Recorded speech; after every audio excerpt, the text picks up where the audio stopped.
include Indiana University, establishing the IU Launch Accelerator for Biosciences to drive healthcare discoveries and train the next generation of innovators. More at go.iu.edu/IULab.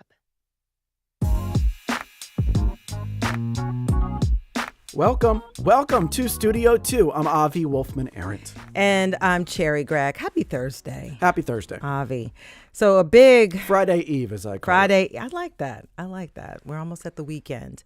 So today we're talking about the funding cuts and mass layoffs that have been happening across the federal government. So today we have a Republican and a Democrat who will help us parse through some of this local impact, what it could mean for everyday folks, the resistance or the pushback we're seeing on both sides of the aisle, and what we could possibly expect going forward as we talk about cutting government or the bloat that has been alleged exists. So our question for you, our listeners today is, are you feeling the effects of these budget cuts? Are you worried that you might be next, or maybe even the services that you rely on from the federal government? Or do you believe it is time to trim some of the excess spending? You can call us. The number is 888-477-9499. You can also email studio2@whyy.org. And if you're watching on YouTube, hi, Studio Tubers,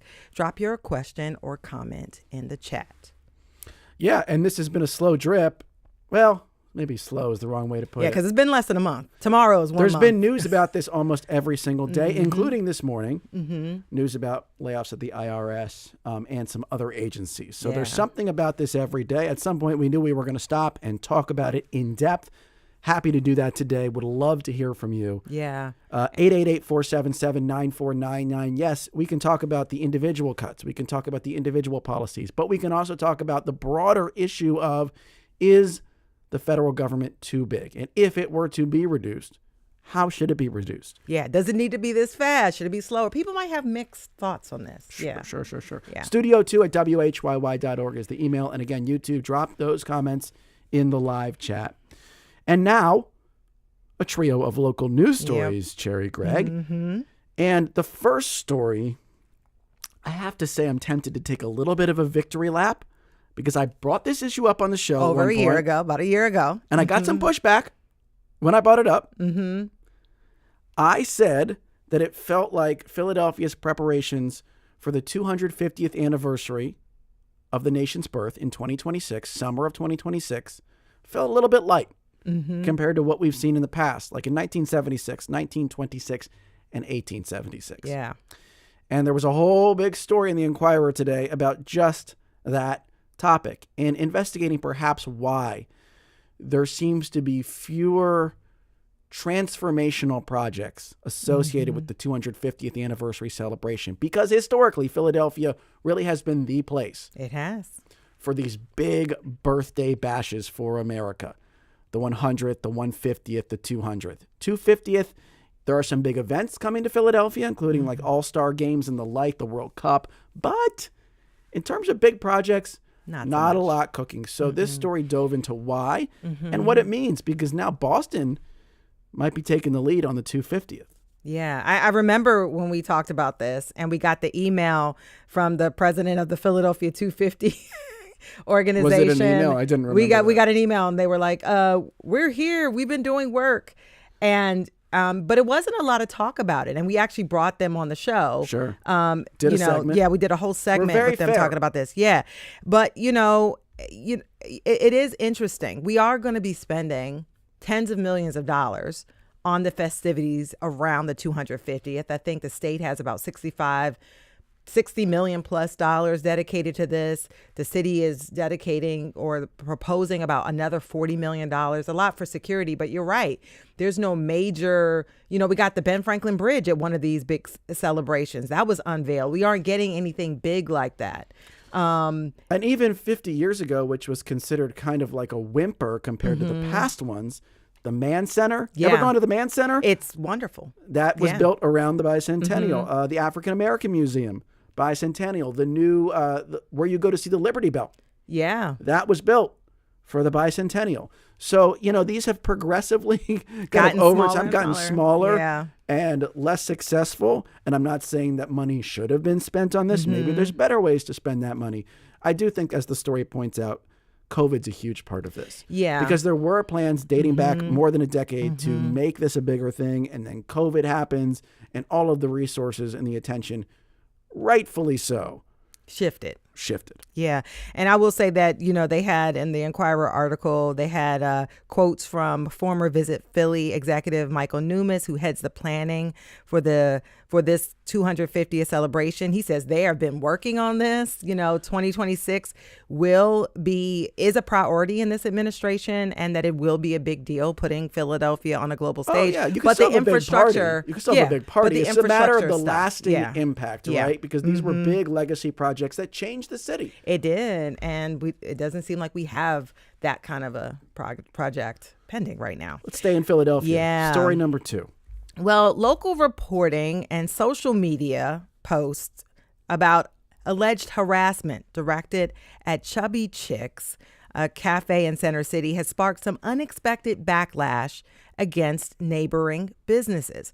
Let me explain what happened. Over the weekend, a lot of backstory. Yeah, a lot of backstory, yeah. So over the weekend, social media influencers told the story of business owner Shakira Turner, who alleged that neighbors were bullying her since she opened Chubby Chicks a couple of months ago. She claimed someone put a dead rodent in front of her establishment. They flooded the building's basement. And she said she even had a one-on-one confrontation with someone, implying that she and her business did not belong in that neighborhood. Well, 11th and Walnut. Yeah, 11th and Walnut. Yeah. And by the way, Fox 29 picked up the story Monday and it went viral. I mean, I had people from out of state, me too, other cities emailing me about this story.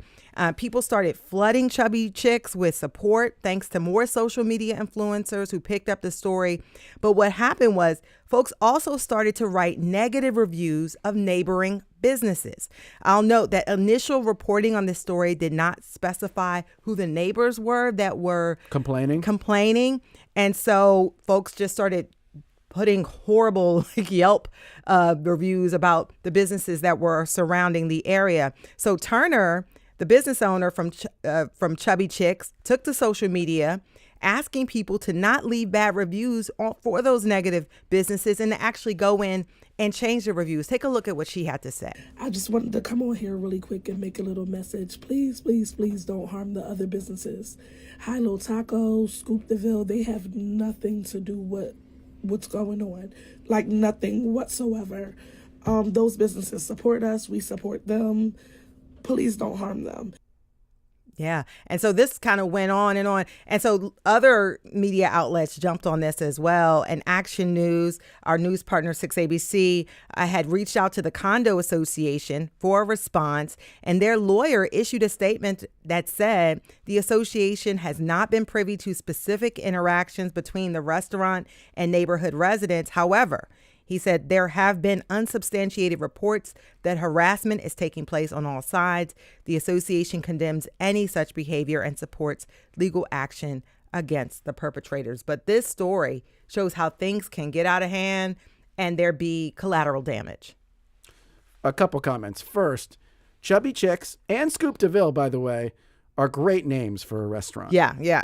So kudos to them for that. I feel like there is... If I was just approaching this story for the first time, which I'm not, but if I was, I would be confused about why this sparked such outrage, because it did spark national outrage. Can you explain that a little bit? Like, yeah. Well, this is a sort of like little neighborhood tiff between a new business and the people that live around the business. And by the way, the owner of Chubby Chicks is a Black woman, and I'll be specific about that. And so people felt like it was racial discrimination.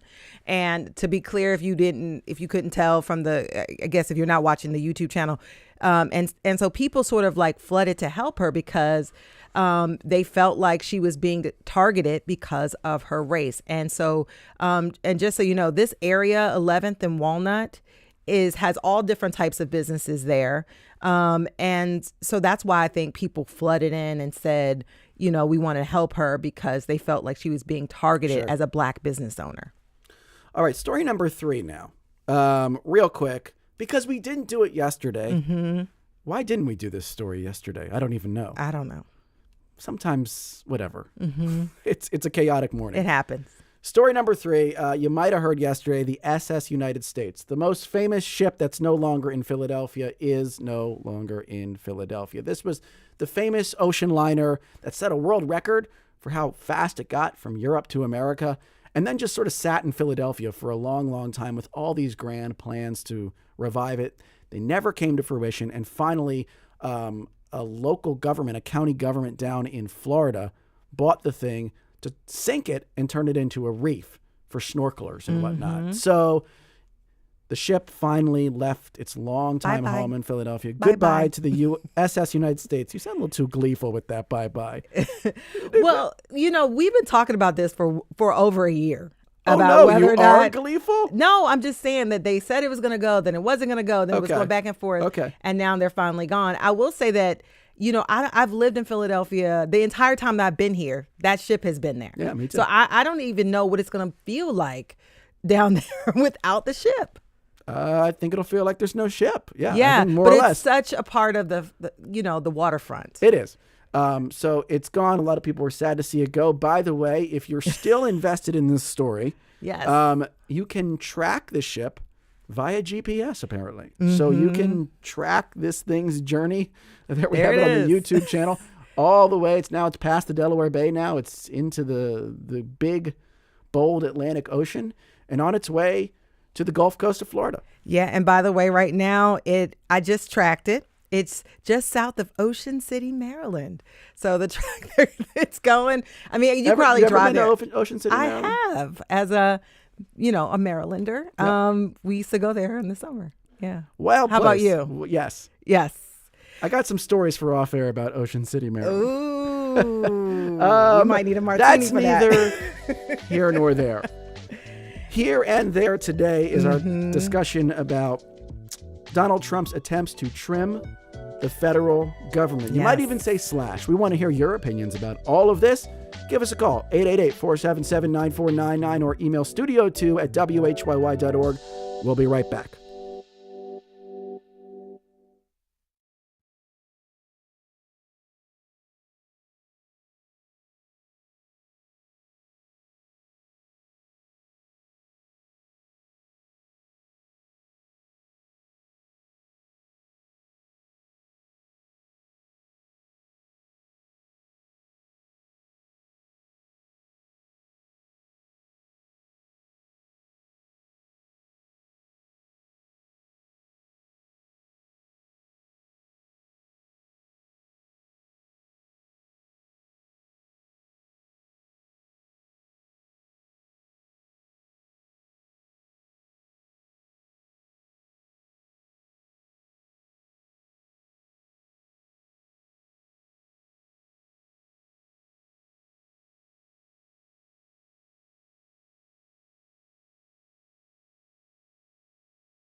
And welcome back to Studio 2. I'm Avi Wolfman-Aaron. And I'm Cherry Gregg. President Trump has moved fast to attack what he's called waste, fraud, and abuse in government. With the help of Elon Musk's Department of Government Efficiency, they're poised to slash more than 200,000 people from the federal workforce, hitting dozens of agencies, including the Department of Education, Homeland Security, USAID, Agriculture, the EPA, Veterans Affairs, and more. Now, Fox News host Sean Hannity interviewed Trump and Musk together on Tuesday night. Take a listen.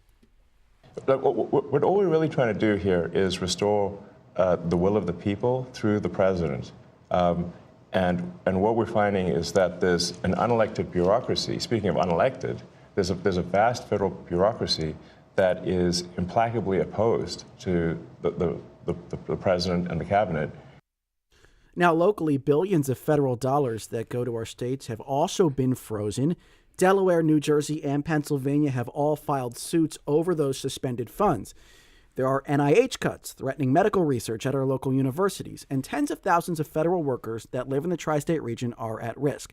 Some of them gathered at a protest on Independence Mall yesterday to rally in support of their colleagues who've already been laid off. The Emperor Donald Trump and his cronies in DOGE, Elon Musk, who are cutting jobs, destroying livelihoods, and cutting our services to the bone. Through this kind of wanton slashing with no thought or sort of logic to it, these people have their livelihood stripped away from them, and these are extremely dedicated, extremely intelligent people that contribute a lot more than they take. Our department saw tons of incredible, qualified folks let go, and it's been really discouraging to see. Scary, helpless.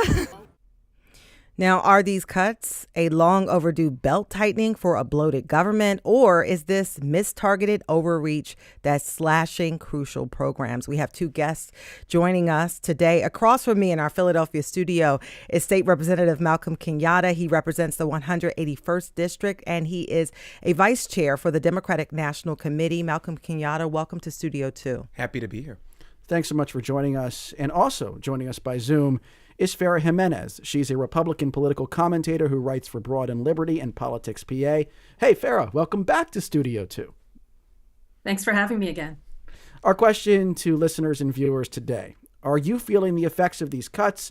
Are you worried you might be next? Or do you believe it's time to trim some of the spending? Give us a call, 888-477-9499. Email studio2@whyy.org. Or hey, if you're watching on WHYY's YouTube channel, drop your comments right there in the live chat. So President Trump has said these cuts are about rooting out waste. Critics have called it a ideological purge that guts essential programs. I want to get each of your reactions to these sweeping cuts and firings and your take on what you think is really driving these decisions. Malcolm, we'll start with you. Well, first of all, thank you for having me. And I think we need to level set. The funds that we're talking about, the jobs that we're talking about, this is not the typical budgetary debate that we have that I'm going to engage in Harrisburg. What the president is doing is illegal. It's illegal what he is doing. And it's critical that we repeat that over and over again. This is not a political debate. These are funds that have already been appropriated by Congress. And so I would refer everybody to the Constitution, which makes very clear that Congress has the responsibility and oversight as it relates to spending. And we have, as it was so ironic, listening to an unelected billionaire from South Africa talk about unelected bureaucrats when he himself was not elected by anybody to do anything and is walking around our federal government with people who, there was a hearing just yesterday where Tom Struzzi from New York, a congressman, was asking very simple questions about whether or not individuals who are in critical government infrastructure that protects and houses your Social Security number, your medical information, whether or not these people had gone through an FBI vetting, whether or not these people had ever had to fill out the paperwork that you have to fill out when you get appointed to anything in the federal government, particularly at the level of access that they have tried to have for themselves. And none of the folks who testified had any clue of who these people were, of what their backgrounds were, and of whether or not basic security clearance protocol was followed. So we're talking about, so we can understand, I wanted to level set there. Yeah. But when we talk about the things that are being cut and the jobs that are being reduced, we're talking about people who inspect our food to keep it safe so that we're not poisoned, and so you're not poisoning your child when you're sitting them down for dinner. We're talking about people who are doing air traffic control. Just in the last 3 weeks, we've seen how many commercial airlines have catastrophic near misses and in some instances horrific disasters like the one that we saw right in DC. We're talking about people that are doing research on things like childhood cancer and have led to incredible breakthroughs. And so if the president, if members of Congress want to cut spending, that's a fair conversation to have always. But what he's doing right now is illegal, and this is not Malcolm's opinion. This is multiple federal judges. And we're going to get into that and some of the resistance to this and how to deal with that. I want to get your take, Farah, your reaction to these cuts, but also your thoughts on the logic behind it. Well, I think there's an open question about the legality of these cuts or the approach that's being used by DOGE. But just like Representative Kenyatta, I would like to do some level setting as well. So one of the things that I think most Americans probably are not as aware of is this idea of government efficiency dates back to 1921 when William Harding established the Government Accountability Office, or at least I should say the legislature at the time established that office. And it's a presidential appointed leadership team, but they sit in the legislative office, and their intention is to identify where there's fraud or opportunities for efficiency. So this goes back almost more than 100 years, that there's always been an attempt to examine how can we do better in terms of stewarding the tax dollars that were given at the federal level.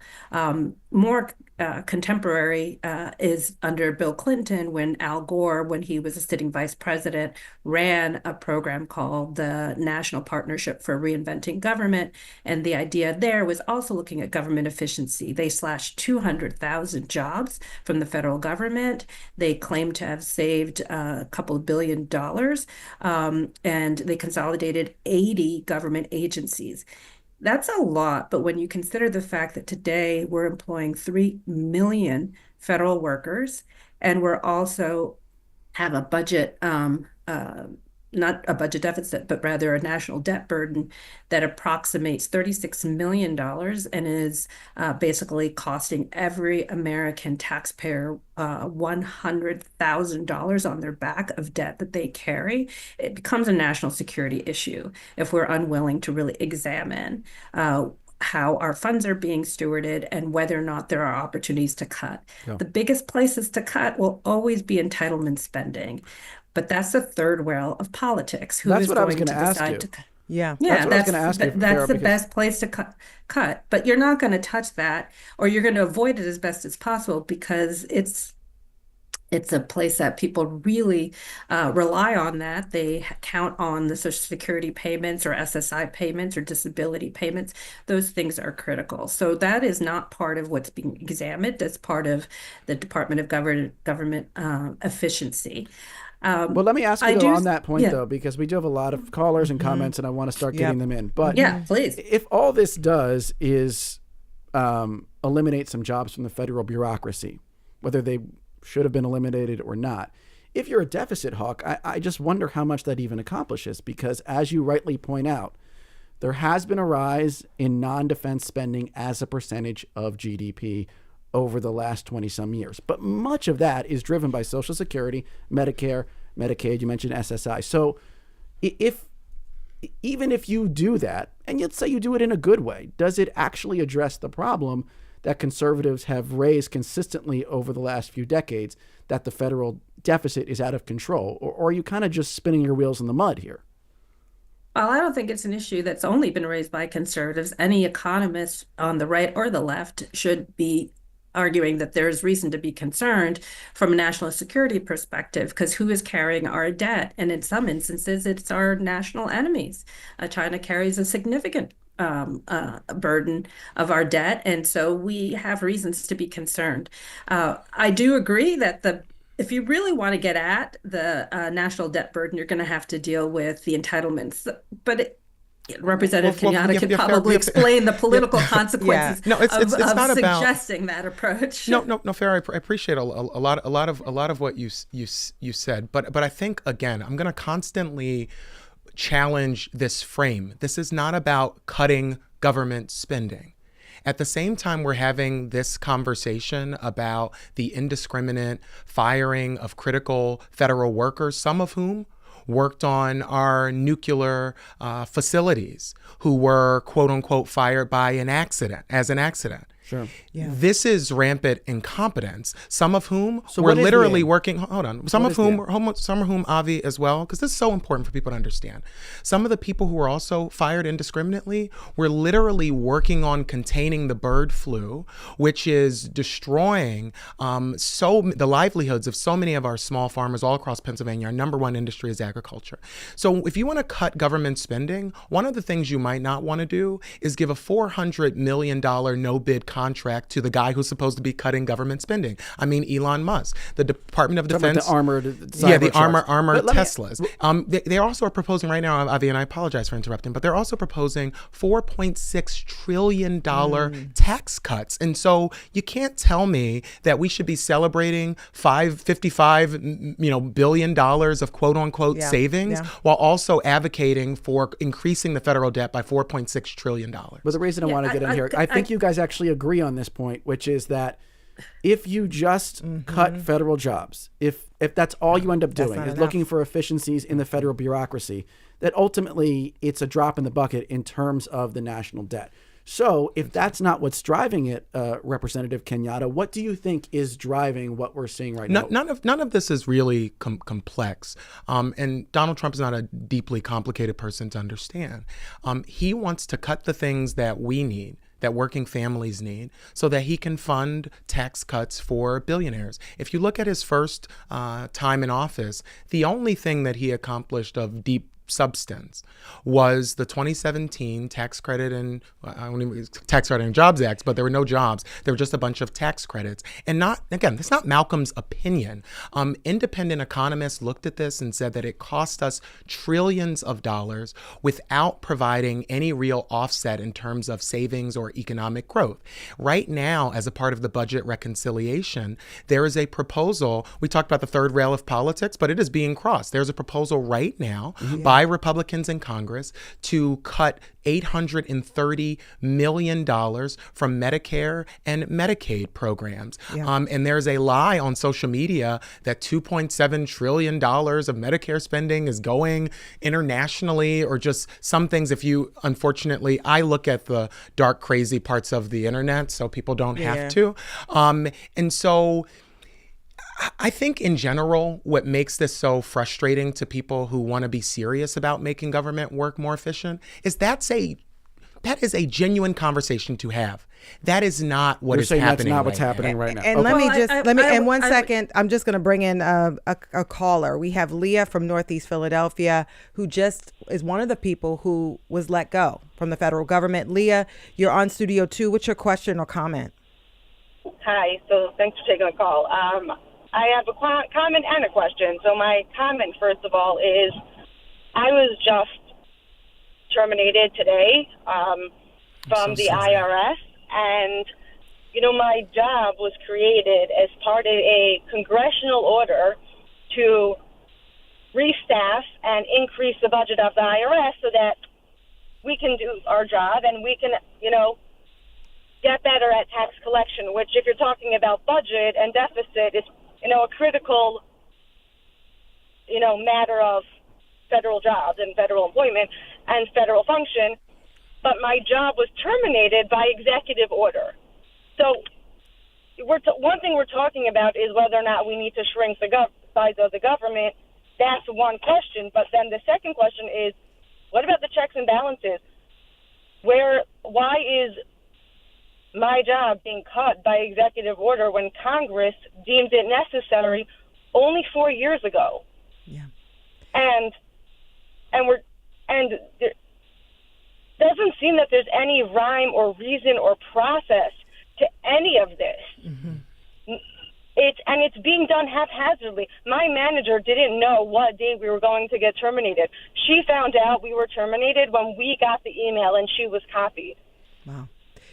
Thank you so much, Leslie from Northeast Philly. I want to give out our number again. Are you feeling the effects of these budget cuts? Are you worried you might be next, or the services that you rely on from our federal government may be next? Or do you believe it is time to trim some of the excess spending? Our number is 888-477-9499. You can email studio2@whyy.org. You can leave comments in the chat on our YouTube channel. And I just want to read a couple of these in so you guys hear what our listeners are talking about. We have Sean who says, when it comes to the DOGE cuts, I think there is a parallel to the rise of the oligarchy in Russia. We are in an accelerating stage of oligarchs taking power in the USA. Lauren says, I'm a probationary employee with DOD. I am terribly worried that I may be illegally terminated at any moment. Rumors are swirling, many in denial, but the reality is it may happen. The fact is that the entire federal workforce accounts for 2% of the budget. Defense spending makes up 30% of the budget,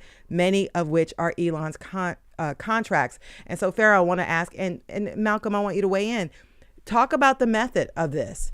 What is happening with the federal government cuts? People getting almost no notice. No one really knows what's happening. And you heard our caller just let go. Lots of confusion, lots of chaos. Even if there should be cuts, is this method wrong? There are a lot of parallel themes, I think, when we're discussing DOGE and what's been happening. One we discussed, which is the frame that I offered up earlier, is, are these cuts needed? Are cuts needed? And I think the universal argument, I think the universal thought that people would have is that, yes, we absolutely do need to be thinking about reducing our national debt burden and instituting some cuts. But how do you do them without enacting pain? And the issue is there isn't really a way to do that.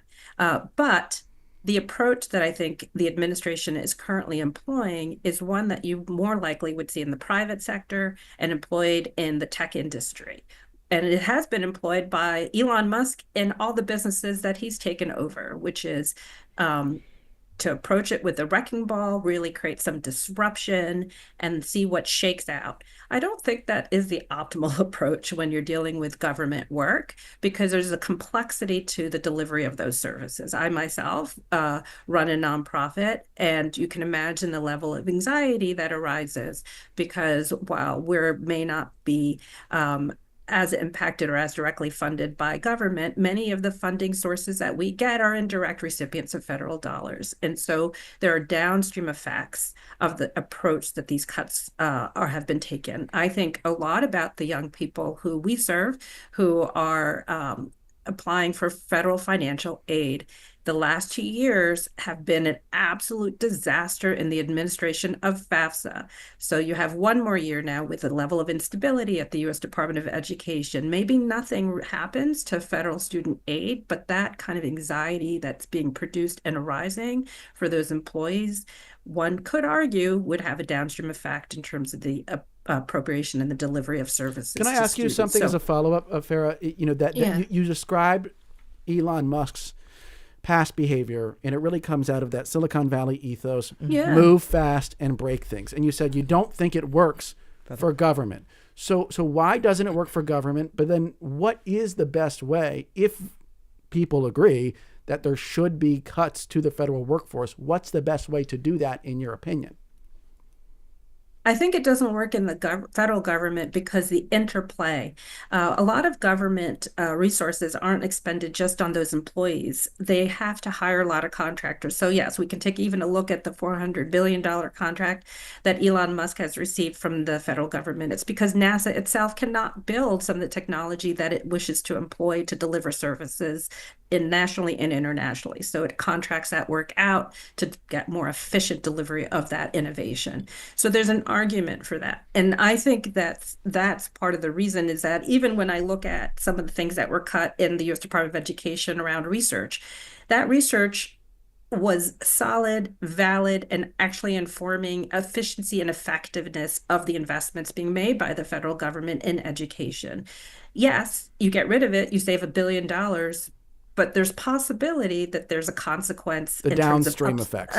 The downstream effect and the consequence of that, not just in the employees, but in the effectiveness of the dollars that you are deploying at any point.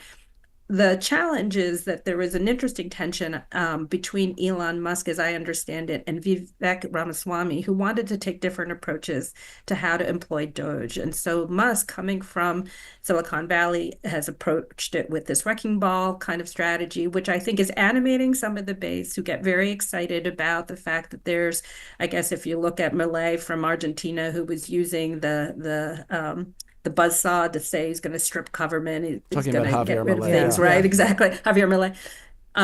I think people were really excited. Like, it's fast and furious. You're going to feel the gains right away. But then the reality is there are also elected officials within the Republican government, Republican Party. There are U.S. senators who, at the same time, are rejoicing, are then sending in their little slips to DOGE and saying, "Please don't cut the thing X, that Y, and matters Z." to And my." we'll put a pin in this and we'll talk further about the process. We'll talk about what the impact is locally and what the future looks like as these cuts continue. On the other side of this break, we want to hear from you. Are you feeling the effects of these budget cuts and layoffs? Call us 888-477-9499. Studio 2 will be right back.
Avi Wolfman, Aaron, we are talking about the Trump administration's cuts to federal workers and federal aid. It's hitting education, medical research, veteran affairs, climate protections, humanitarian efforts abroad, and much more.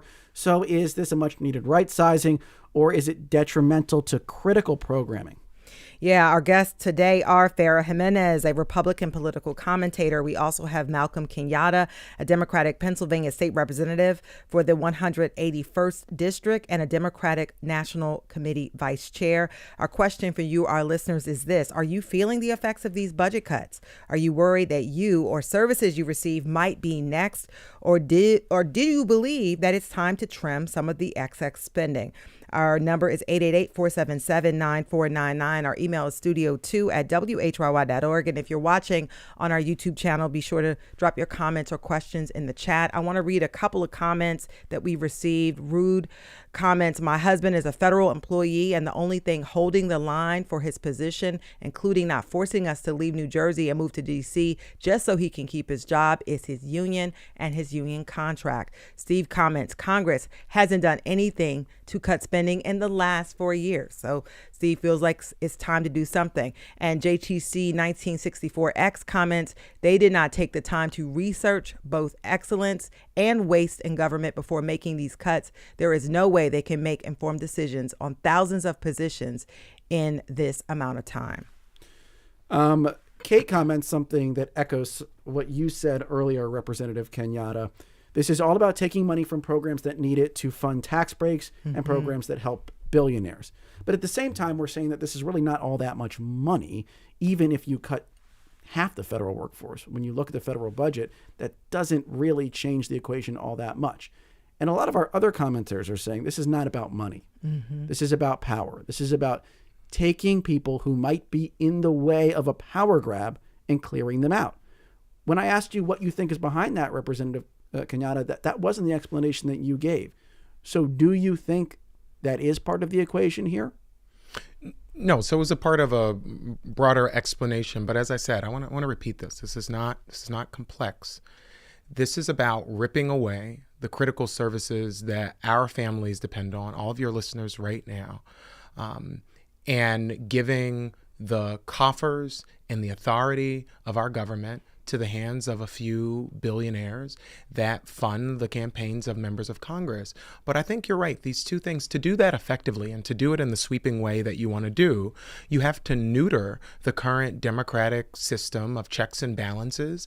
And you do that by engaging in a bunch of criming. The president is committing a series of illegal and in some instances criminal actions that could be stopped and mitigated in some way if members of Congress actually grew a pair, gained a spine, and did their jobs. You know, we're in a situation right now. I was reading, I believe it was The Nation who wrote an article, or The Atlantic, who wrote an article about members of Congress who are terrified because they believe that at any point, if they stand up to this president, that he will engage his loyal following, and that people, and not in a political sense, but in a physical sense, will not be safe. That is not a worry or a concern that we should ever have in America. So what should Democrats do as the minority party? No, hold on. I mean, I think, yes, we can talk about what Democrats can do, but we need to not move the goalposts here. This is about what Republicans should do. DC is controlled exclusively by Republicans. And if we want to stop some of the things that are happening, Republicans should stop talking to reporters like you on background and actually say publicly what they say to many of us privately, that this guy has gone too far, that he's dismantling. They say that to you privately. They say that all the time. All of them do. And I want to comment, and I want to talk about this. But can I get to dive into that real quick? Yeah. So what do Republicans tell you? So, I'll take it back to, I think, where you saw this really explode in the lead up to January 6th. After the 2020 election, the Republican refusal to say to Donald Trump at that moment that, sorry, you lost the election, come back next time. Instead, they placated his anger and his vitriol and his refusal to accept that defeat. And what that did was lead to a bunch of armed people showing up to the Capitol, engaging in a direct assault on our system of government and on members of law enforcement.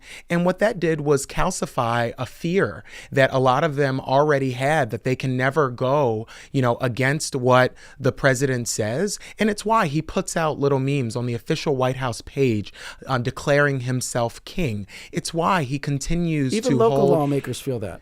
Of course they do. Well, and I want to ask this question as a follow-up. I mean, because you're a lawyer, Farah, and I want your thoughts on this. Should Republicans be stepping in? Because if you look at it, there are reports right now that Republicans are lobbying the president's cabinet to save their individual districts, to make sure that money continues to flow into their states. Should there be more coming from Congress on the Republican side, since they are in control? So I always love those kinds of stories because it reminds me of the time that I served on the School Reform Commission in Philadelphia, and every single member of City Council wrote a unified letter saying, absolutely, we should not be supporting a positive vote on any new charter schools.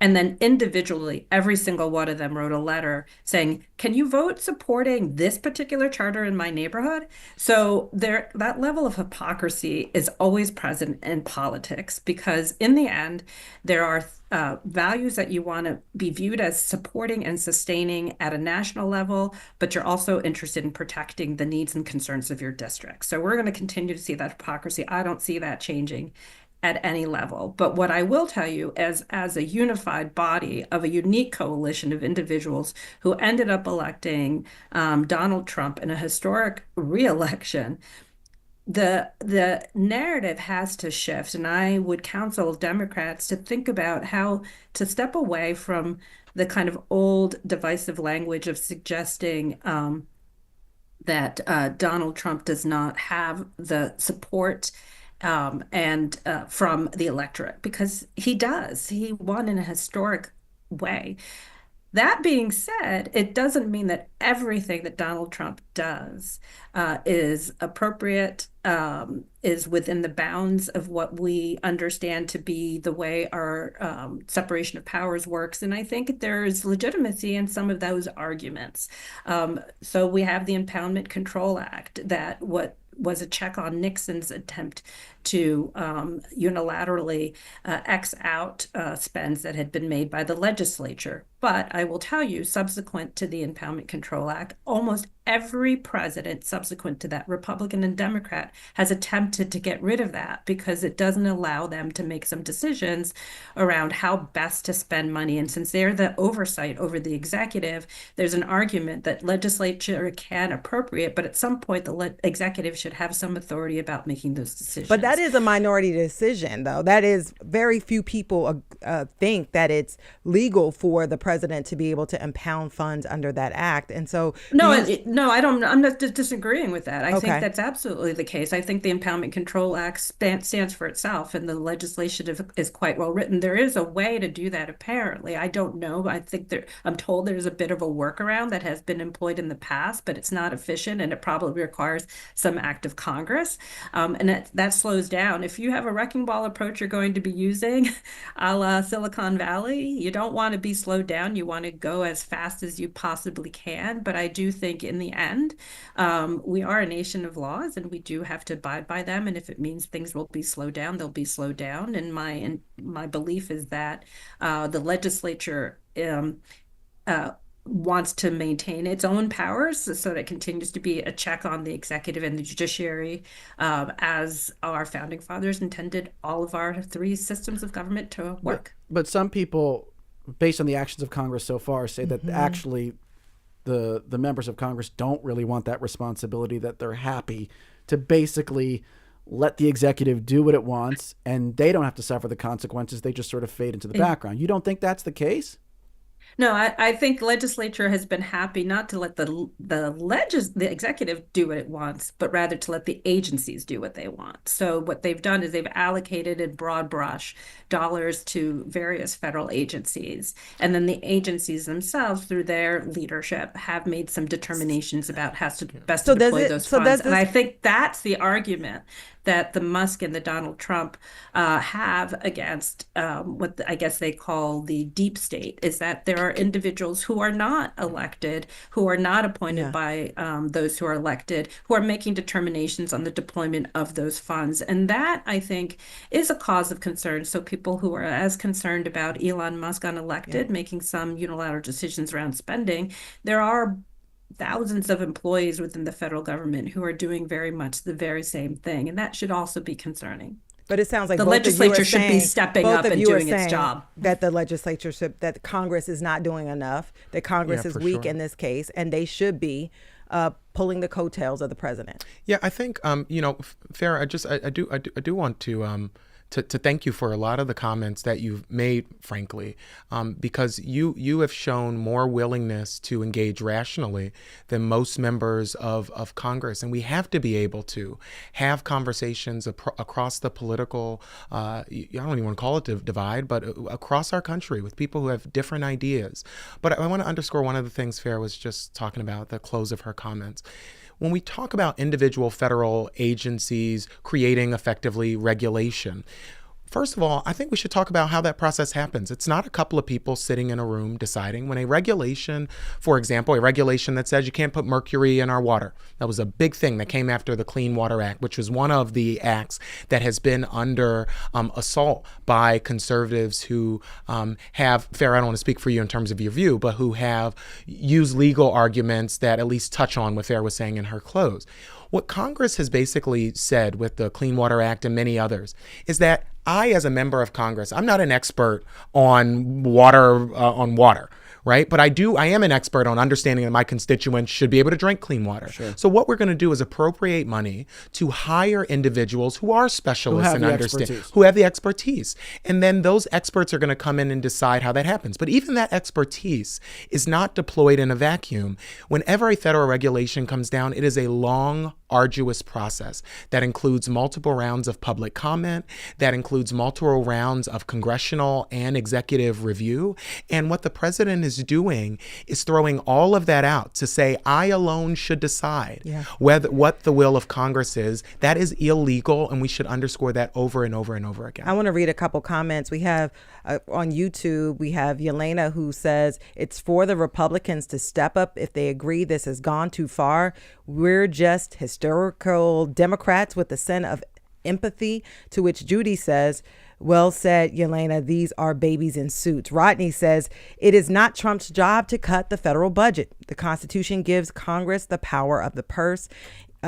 Email from Judy who says the big bucks are in the Pentagon. The Pentagon budget is nearly $1 trillion a year. The Pentagon has never passed an audit. There are more lobbyists for military contractors than members of Congress. 100%. And I think, again, what this is about, the way that this is being done, is to see whether or not all of us collectively are going to accept the president doing whatever the heck he wants to do, and not about actually cutting our spending. We should be very clear. In the Biden administration, we cut the federal deficit by, I believe it was $1.8 trillion. How did he do that? He did it in part by having a corporate minimum tax, by, and I apologize, I think it was Leah who called, who was fired from her job. He did it by increasing enforcement of the IRS to make sure folks like Elon Musk actually paid their taxes. Those are things that can help us reduce our deficit and cut spending. Let me ask you, though, and I'll tee this up with an email from Matt, who says, I don't support the fast and careless way the government layoffs have occurred, but Matt also criticizes NPR and other stations for giving too much airtime to the people who have lost their jobs. He says, look, for those of us that work in the private sector, this is always a reality. You can lose your job, priorities shift, etc. Just because you thought you had a safe government job doesn't mean you deserve extra empathy. And so a lot of folks in the public... Well, I was going to say I'm gonna support that, Avi, because I think it's one of the data points that many people don't realize is that the average tenure that a government and federal employee has on their job is 12 to 14 years. In the private sector, it's about 4 years. And so there is kind of a bargain, I think, that people make when they take a job at the federal government, that there's a sense of security. And this is although often, to be fair, less money too. Like, the person that runs Social Security makes $200,000 a year, and they're running a huge corporation, essentially. That becomes a question mark, because that can also, private sector can also include small businesses. Well, a part of it is that we have expertise. A part of it is that we get expertise. My only point is, in bringing that up, is that there's a bit of shock and awe that I think people are experiencing who work in the federal government, because this kind of approach is not one that is typically used within government systems. Sure. But but before we do have to close, and I just want to make sure, Representative Kenyatta, you have a chance to answer this question I asked earlier, which is, what should Democrats do? Because you brought up this idea of we cannot accept this. So what does non-acceptance mean for a minority party that doesn't have control of any branch of government right now? Because I do think, if you look at the opinion polls, there is simmering discontent with what the Democrats have done or not done to this point. Well, listen, I've shared that content. That's why I ran to be vice chair of the Democratic Party. I think that we have to do three things, what I call LME. First is we have to litigate. I keep calling the president's actions illegal because they're illegal, and we cannot allow the Overton window to shift in the way that he wants. The second we have to do is mobilize. You saw it with people who were showing up all across this country to protest, members of Congress who are joining them. And then the final thing is elections. We have to win elections. But I also make the point that we lost a narrow election. The president won re-election, and that's historic, but the margin of his popular vote win was actually not that historic. It was modest by almost any measure. And so I think we have to do that locally and do it nationally, and that's what we're focused on at the DNC. That's the final thought from Malcolm Kenyatta, Democratic Pennsylvania State Representative for the 181st District here in Philly, and a DNC Vice Chair. Thanks so much for your time today. Thank you. And Farah Jimenez, Republican political commentator at Broad and Liberty and elsewhere. Thank you so much, Farah, for your time. Thank you. Yes, and thank you to everybody who emailed in and commented online. We appreciate you, and to that caller, Leah. And also thank you to our producers, Debbie Builder, Paige Murray Besser, and Andreas Copes. Mike Schiffler is our visual producer. Al Banks and Tina Calicay engineered today's show with assistance from Adam Stanishevsky. Our executive producer is Kevin McCory. Joan Isabella is WHYY's audio general manager. From Studio 2 here at WHYY in Philadelphia, I'm Cherry Gregg. I'm Avi Wolfman-Arndt. Talk to you next week. And tomorrow, by the way, Marty Moscoian is on the air talking about burnout. Hey, I feel that. Her guest, Candy Weens, was a working mom getting a PhD, and her overwhelming amount of work landed her in a medical crisis. Marty will talk about the very real risks of getting burned out and how to mitigate some of that stress. And we'll be back Tuesday talking with Kelsey McKinney. She's host of the podcast Normal Gossip, and she'll join us to talk about her latest book. It's titled You Didn't Hear This From Me. We'll meet you back here next week. Coming up next on WHYY, we have Here and Now.